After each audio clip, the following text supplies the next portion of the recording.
back from the story. Yeah, she's upset, but she feels a bit better, a little bit. But she couldn't get rid of that bad feeling because, like I say, she thought she lost me.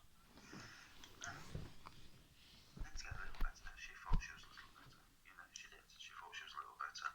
And my life did change. And what happened is, like, I got this job at the holiday park. And then I went to there, and something, I started having fun. I started meeting people that I'd never met before. I started just to hide, but live a life that was just a bit more. And it's as if she's trying to show me, she's with me, but she didn't visit me all the time this time. Yeah, it's like I was on my own. She was okay. She wasn't always there. I didn't know why until the later dream. And basically, everything was great. I went to holiday parks all over the place, country pubs. I've been up, down, I've been to Dorset, Kent, Scotland, you name it, all around this country. And I've met some fantastic people, absolutely loads. And I'm still on this earth, you know what I mean? I've not got to the crazy bit yet about my mind just going crazy and, about me talking to people and saying that I've got a message and things like that, and this is all in that story, to why and how. And I travelled around and I started ignoring people. I had my son by then as well, but he got to go to where I was, so even though I didn't see him all the time, when I was getting around, I was going to places like that holiday park that's got the slide and everything. You get benefits when you do that because you can take them for free. So you can go and get your kid and got blatantly something to do. It was great. So everywhere we went, he's experienced. So yeah, everything's fun. And even though I'm not a partner, I wasn't that fussed. But I was a bit of the lad. I went around. It wasn't nothing rude or anything like that. I just had a good time. But it got and something was wrong. I could felt something wrong. Everything was great. And where did I get to? I ended up going home for a bit, but for whatever reason, I felt something was wrong. And I went home and I was stuck in Nottingham again. You know what I mean? I was stuck in my area. And I didn't want to be there. I don't like being there. But I ended up getting a dead sit for a while. I was on my arse for a bit. Sometimes you screw these jobs up, guys, and you carry on and you just find the next one. But you find the next nice lot of people. And for whatever reason, it was just before a good job. It was just before, and things got on crap again. I had a bit of a beating, you know what I mean? It's just one of those things. I ended up sleeping post train station. There's a little queue right next to it. A couple of lads come up to me and says, "Are you from Germany?" I said, "No, I'm fucking English." "What are you swearing for?" "Dush." I was like, "What the fuck was that?" Little bastard bust my nose. I told him to fuck off. You know what I mean? I grabbed him by his neck and said, "Yo, mate, you don't want to do that yet. Trust me, go away." So I went and did. But it was nice and warm there, even though it was a cold night. See, the silliest things that people just take you for. But that was all part of the fun, that. I did all sorts. I got paired, I just got out of it and did all sorts of things. And this is what the travelling did for me. It took me away from all that nasty. But I still got nasty in my heart. I didn't let go of what happened to me when I was a kid.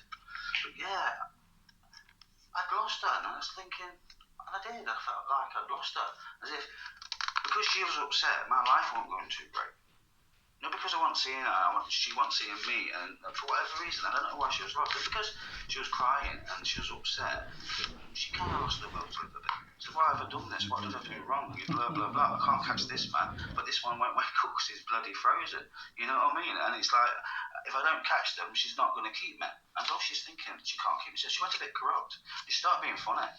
And she got on this planet, and for whatever reason, whatever reason the dream was, she's on this planet, and it's like the scene from Assassin's Creed Black Flag, where you find them guys with the bloody darts in that first bit with the jungle, and it's similar to that, but I wasn't in the trees, guys. I was on the little path to the left-hand side. You know which one. And she's there, and she's being nasty to all these guys, and I couldn't understand what's happening. She says, "What are you doing? What are you doing?" And she'd gone corrupt, she'd gone nasty, and there was only one way. I thought I could save her. So I went up to her and gave her a hug. But I blew myself up with my mobile phone. And as you do in those films where you die, you just see yourself die. So I turned to a statue and boom. I'd never seen myself die in any of my dreams. But it wasn't nasty. But because I could see myself, I looked up and she was just smiling at me. Because I come and give her that hug, that love back, and said, "Look, I'm all right, Yeah, because she'd lost me. She thought you lost me, with that. But I didn't realise the corruption. Even though she came and danced with me and said I'm okay, it got into her. And I went through a bit more, and I'm still thinking about the fact of bad feelings. It's still there for her. She couldn't get rid of it.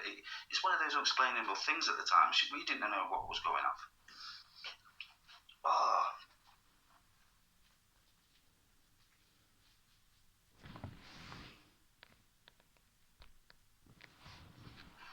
So after that dream, when I saved her, I woke up and just everything was normal. So I went to really good jobs and things like that. But after that dream, I went to a better job. As if, like, I don't know, it was weird. It was a better job. I've had all this bad time and everything, but she's with me. She knows I'm there. She's feeling a little bit better, but not totally better. She still feels like something she did was wrong. Yeah, but I'm feeling better here, and I still got that guilt and things like that, and that dread about how people are. I did carry on, and when people bullied me, I'd tell them off. Yeah, if people bullied somebody else, I'd tell them off. So when I say I've had lots of jobs, I had lots of jobs. But yeah, we did all sorts in the way of dreams. We went here, there, and everywhere, racing. Well, she's wired me up like no one's business. But this is all in my head, but I dream it all the time, guys. You know what I mean? So say it's real or say it's crazy, but this is the story for you, or me, or whatever. So I may as well say it rather than just talking to myself. Yeah. So yeah, I've been around, I've been here, been there. Got me bloody cheeky punching that little shit. You know what I mean? But yeah, she's happy as well up there, but she still reckons she don't understand why she don't feel. Something starts feeling not too right about what she's doing. The fact that she's took this other life from somewhere else, and he's supposed to be getting back to where he's going.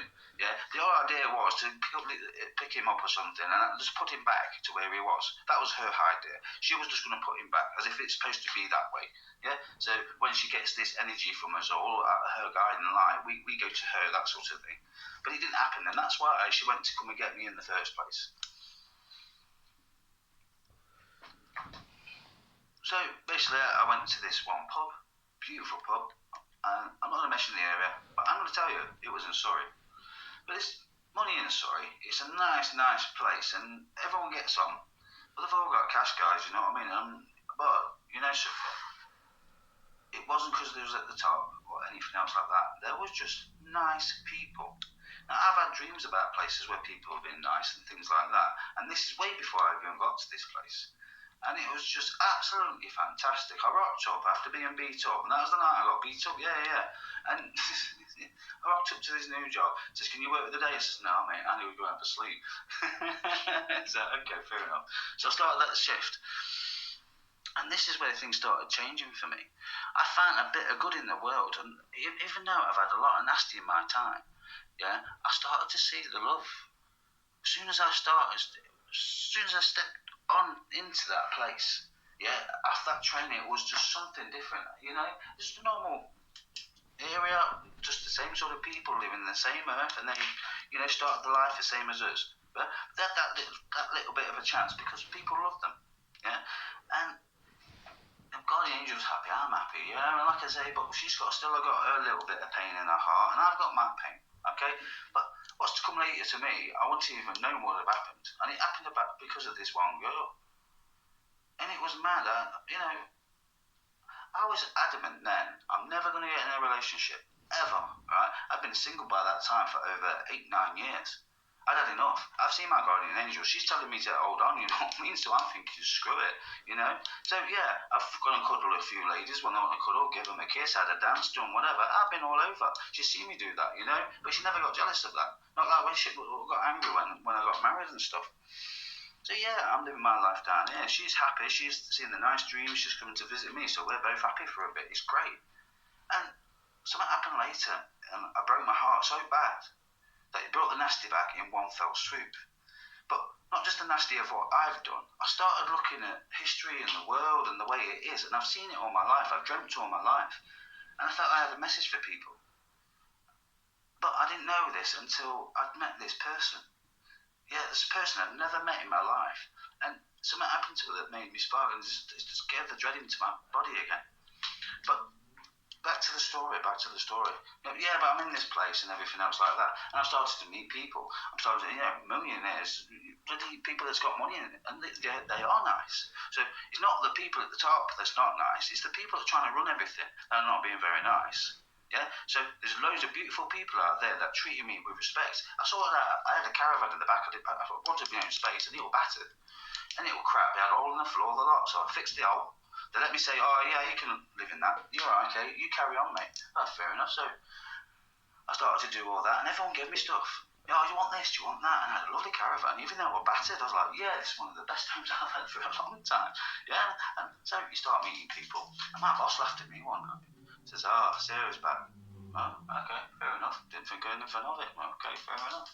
And I remember it being a nice day, actually.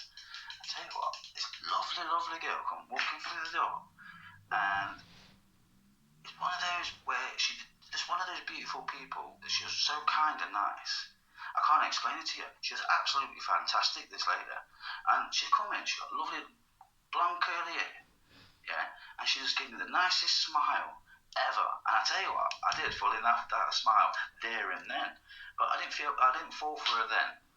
But yeah, and I thought, wow, yeah, here we go. And I just chatted and we just did the bit. And you know, she got that little cheeky smile on her face when I saw her. And I don't know if there was a spark there or not. I'm not going to say that because nothing ever happened. And I'll tell you why later as well. But yeah, so we got the shift, we started working together.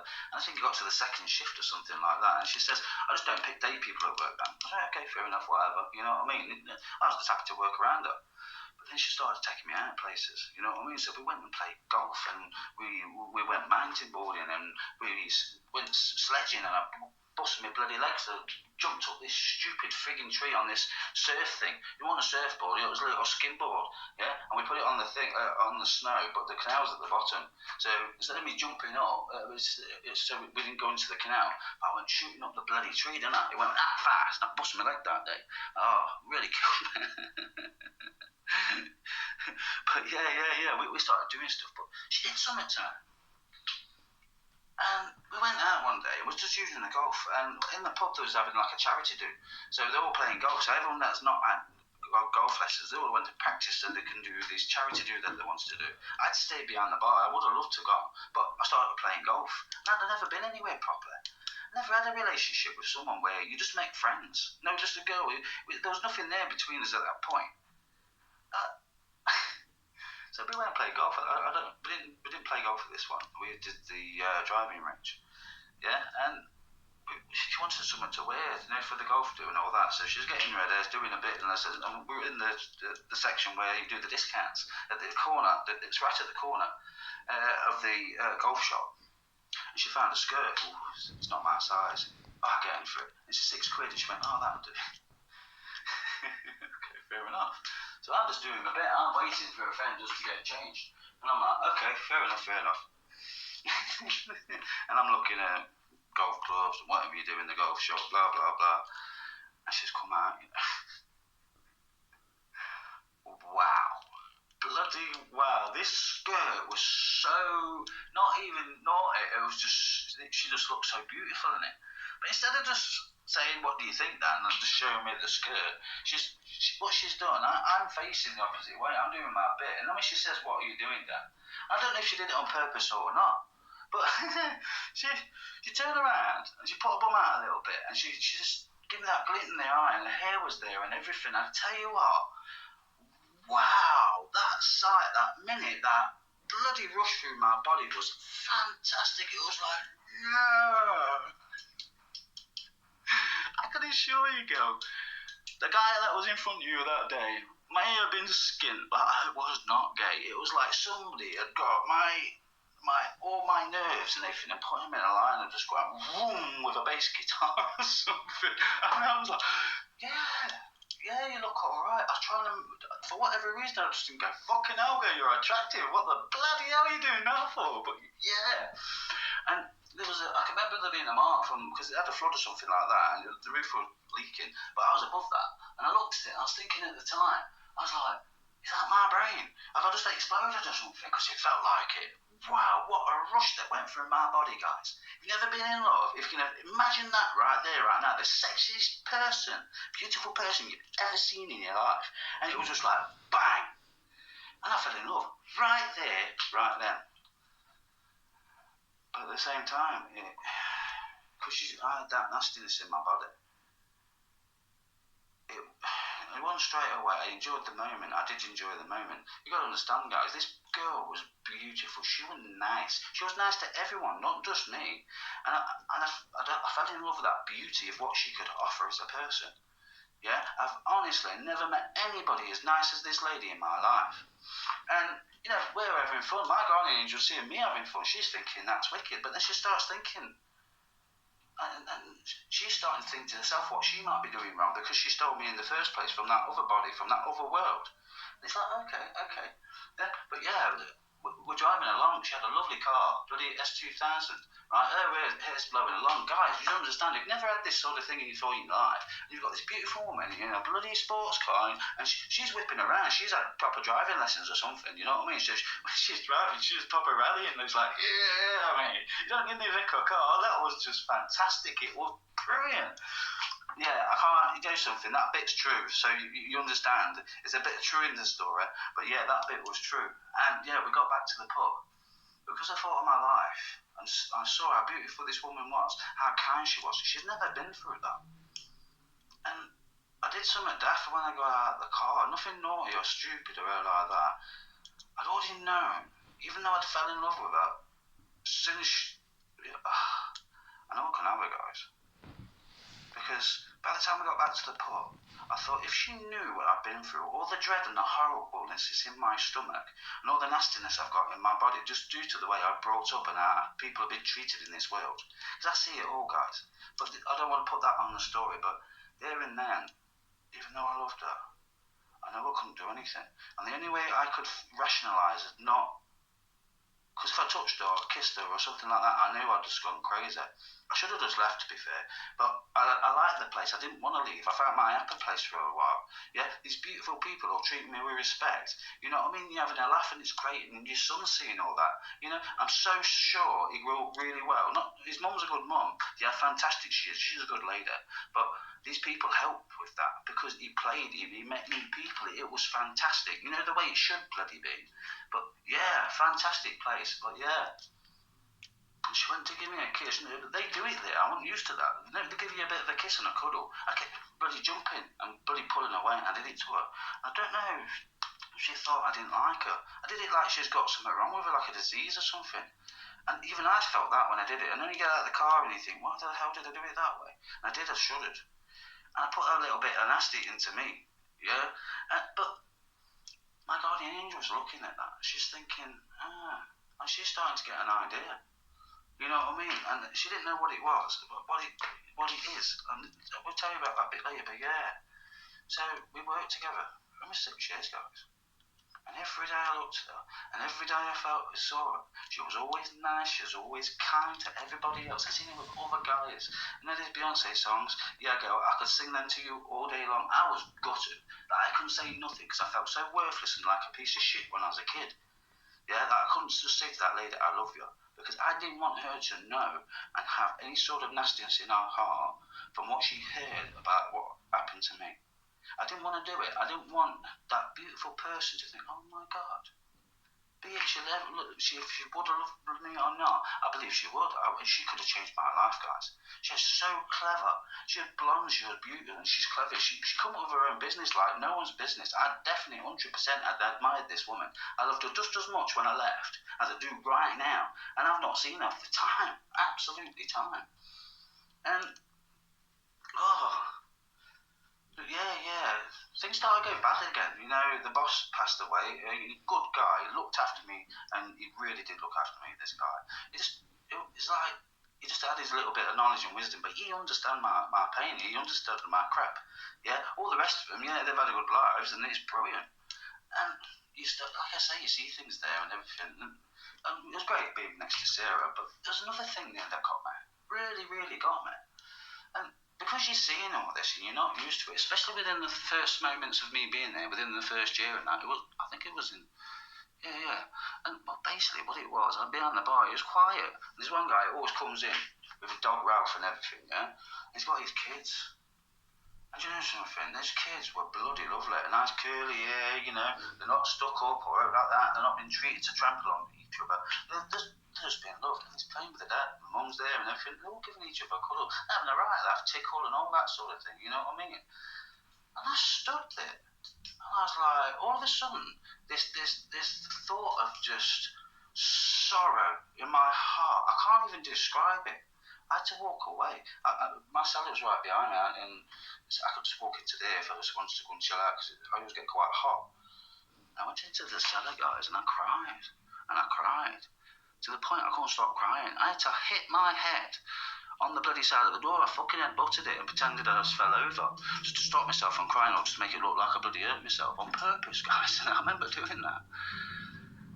And I went back upstairs and everything was right, and I got myself together, went back to work, and forgot it. And the reason I cried is in that moment when they're cuddling each other, and when you think of yourself when you've had so much crap, I thought, is that how it is? And I saw the love.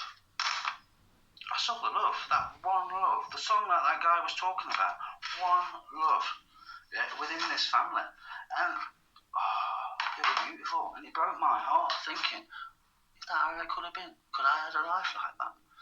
Yeah, but because I had my own say from the past, it's like I've already lived that life, as if I've been there somehow. I already had that love. I've missed it. It's like somebody's taking something away from you, even though on this earth I've never had it. But it's not her fault. It's just because she got, she was being a bit greedy and stuff. Yeah, but that makes sense in the later on in the story. But yeah, I cried. But things started to go wrong, but not bad wrong. Just people. You had nasty people in there. They're being funny. One had a right go at me. Boss's bloody daughter. Oh, means I could call her right now. It wouldn't be right, because do you know something, that was back then. Yeah, it was back then. But she called me worthless. I was a piece of crap. And the one I didn't like the most, that guy needs to know when I own his arse. I've not seen her. I've been working there about 4 bloody years. Yeah, all I knew is that she slept with the other bloody barman. I think she was a bit upset because she didn't get lucky that night or something. I'm not too sure. But she kicked off at me like no one's. I'm not going to go through that. Oh, well, that ain't my story. But yeah, it's just one of those moments, and it seems like she at that moment spread that nastiness back to me. The one that I'd already, I left. I felt so shit, and just like, I got angry with her, and I was shouting. I said, "Yo, girl, don't you talk to me like that. I can stand my corner when it comes to an argument. I know that for sure." Yeah, so I left. I just left. I met a girl on the internet, and it was one of those relationships that wasn't meant to be.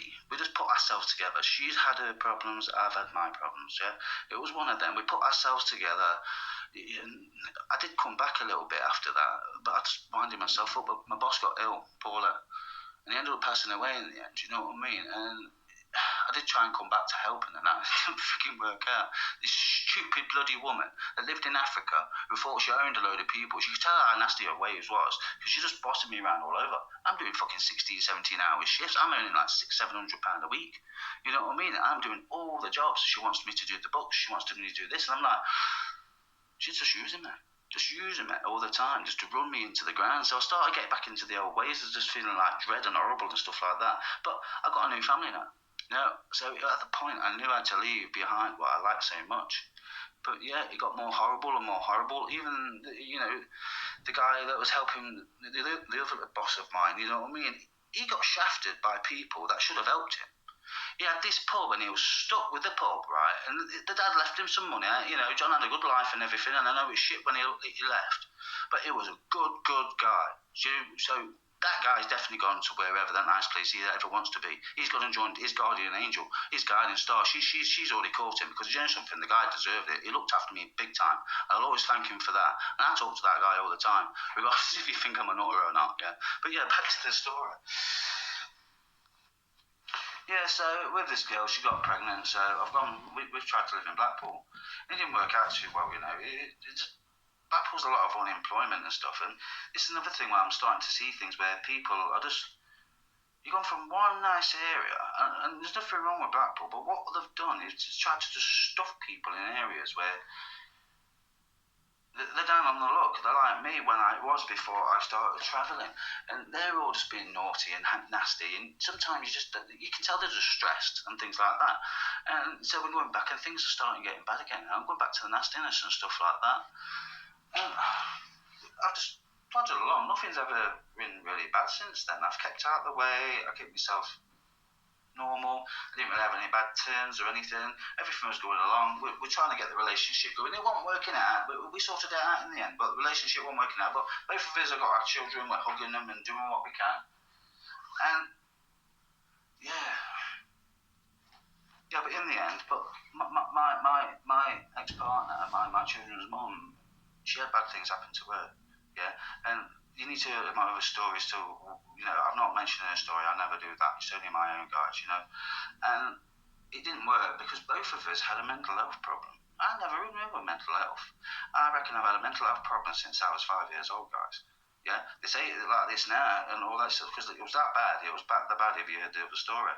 So yeah, we've got together and it didn't work. And in the end, we've split up. We've moved a couple of times. Yeah, but nothing was bad. But I started seeing the nastiness around because I got bad legs. And because she was being silly with drink at home and that, I said, look, it's better for you going to work. I'll just stay at home. You know what I mean? And I'm used to it. I can cook, I can clean. I do all it. I do it all the time in the pubs and stuff. So it wasn't nothing. So I got time with my children. Yeah, and I got to love them and understand what that guy did because he showed me a way there, you know. Even though he never said, Dan, this is how to be a dad. I didn't know how to be a dad before, yeah, with my other children at all. I was crap before a certain age, but I was in my 30s now. I'd have a life, I've been out, I've met people, fell in love. Yeah, even though she didn't know that, yeah, but you understand, it was better, yeah. I was all right with my son and everything, you know what I mean, but situation, that's a different story, but yeah. Lost myself there. Yeah, so we split up, we went our separate ways. She got her flat, I got mine, but we share our children. Because in the end, what helped is, even though we was arguing, we was alright to begin with, we had a good time. It's not like our relationship was crap. We didn't get to with each other because we totally disrespected each other or anything else like that. She just had her problems, I had mine.